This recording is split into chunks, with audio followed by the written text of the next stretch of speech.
श्रीधाम बरसाना की बात है। वहाँ एक भक्त रहते थे जिनका नाम ब्रजदास जी था। उनके परिवार में सिर्फ उनकी बेटी बची थी जिसका नाम रतिया था। ब्रजदास जी दिन में अपना काम काज करते और सायंकाल श्री जी के दर्शन के लिए जाते और वहां ठहरे हुए संतों का सत्संग करते। एक दिन संध्या काल में श्री जी का दर्शन किया एवं संतों के साथ सत्संग किया। एक संत ने कहा, भैया ब्रजदास, कल हमें नंदगांव जाना है, क्या तुम हमें भिजवा दोगे? सामान हमारे पास ज्यादा है, रुपया पैसा है नहीं जो हम मजदूर कर लेते। ब्रजदास जी ने कहा, ठीक है मैं चलूंगा, लेकिन ऐसे चलना कि धूप होने से पहले मैं लौट के वापस आ जाऊं। संत ने कहा, हम सुबह 4 बजे ही चलेंगे। ब्रजदास जी ने अपनी बेटी से कहा, बेटी कल मैं एक संत को नंदगांव भेजने जा रहा हूं, तुम मेरी प्रतीक्षा मत करना, मैं समय पर आ जाऊंगा। अगले दिन सुबह ठीक 4 बजे ब्रजदास राधे राधे जप करते हुए संत के पास पहुंचे। संत का सामान अपने सर पर रख लिया। ठाकुर जी और पूजा का सामान संत जी अपने हाथ में लेकर चल दिए। संत जी को सांस की बीमारी थी, इसलिए थोड़ा चले और बैठ जाएं, थोड़ा चल बैठ जाएं, इसलिए जो लौटने का समय था वह पूरा नंदगांव में पहुंचने में लग गया। वह सुबह 11 बजे नंदगांव पहुंचे। नंदगांव में पहुंचकर संत ने एक मंदिर के पास इशारा करते हुए कहा कि यहीं पर रुक जाओ, मेरा सामान यहीं उतार दो। ब्रजदास जी ने कहा, महाराज मुझे आज्ञा दें। संत जी ने कहा, अरे ठहरो, थोड़ा जलपान ले लो, मैं भंडारे में से कुछ खाने के लिए लेकर आता हूँ। ब्रजदास जी ने कहा, बाबा मैं बरसाने से आया हूँ। नंदगांव में हमारी राधा रानी की ससुराल है। मैं बेटी के ससुराल में जल भी ग्रहण नहीं करूंगा। ब्रजदास जी बहुत गरीब, पाँव में जूते नहीं, लेकिन हृदय से कितना धनी, भगवान का संबंधी। ब्रजदास के मुख से यह वाणी सुनकर संत जी के नेत्र सजल हो गए। ब्रजदास जी भूखे प्यासे वापस चल दिए।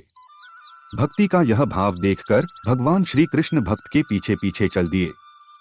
सूरज के तपन और नीचे धरती गरम नंगे पांव ब्रजदास जी राधे राधे कहते चले जा रहे हैं। आगे जाकर एक पेड़ के नीचे मूर्छित होकर गिर पड़े। इतने में भगवान श्री कृष्ण प्रकट हो गए और ब्रजदास जी को जगाने लगे। श्री कृष्ण जी ब्रजदास जी को जगाने का प्रयास करते रहे, परंतु ब्रजदास जी नहीं जगे। भगवान जी के दोनों नेत्र भर आए। भगवान श्री राधा जी के मंदिर में गए, वहां मधु संगीत सुनकर राधा जी मगन थी। प्रभु को देखकर राधा जी बोली, प्रभु इस जेठ की दोपहर इस दासी पर कृपा करके किस काम के लिए आए हैं? भगवान श्री कृष्ण बड़े विनोदी हैं, उनका यह स्वभाव जग जाहिर है। भगवान श्री कृष्ण विनोद में बोले, हे राधे रानी, आप यहाँ मंदिर में मेरा संगीत सुनकर मगन हो रही हैं, वहाँ नंदगांव के रास्ते में तुम्हारे पिताजी मूर्छित पड़े हैं। श्री राधा जी बोली, प्रभु मैं आपका अर्थ समझी नहीं। तब प्रभु बोले कि हमारे तुम्हारे संबंध के कारण बरसाना के एक भक्त ने नंदगांव में किसी के हाथ से एक गिलास पानी तक नहीं पिया, मूर्छित होकर पड़ा है, आप उसके लिए जलपान भोजन लेकर जाएं। प्रभु बोले, आप राधा रानी बन के मत जाना, कहीं बड़ी दोपहरी में आपको देखकर उनके मन को पीड़ा न पहुंचे, आप उनकी बेटी के रूप में जाना। राधा जी ने ब्रजदास की बेटी रतिया का रूप रखा और ब्रजदास के पास पहुंच गई। राधा जी कहने लगी, पिताजी पिताजी। राधा जी की मधुर बोली सुनकर ब्रजदास की मूर्छा दूर हुई। ब्रजदास जी ने राधा जी को रतिया के रूप में देखा और बोले, बेटी तुम मेरी कितनी चिंता करती हो, तुम नहीं आती तो आज मेरे प्राण नहीं बचते। मन होता है तुम्हें देखता ही रहूं, आज पता नहीं कौन सा आकर्षण है, मन करता है तुम्हें देखता ही रहूं। राधा जी ने कहा, संतान सबको अच्छी लगती है, मगर आप भोजन कर लो, मैं भोजन लाई हूँ। ब्रजदास जी भोजन करने लगे, राधा रानी जी दर्शन देती रही। कुछ देर बाद राधा रानी ने कहा, पिताजी घर पर कुछ मेहमान आए हैं, मैं जाऊं?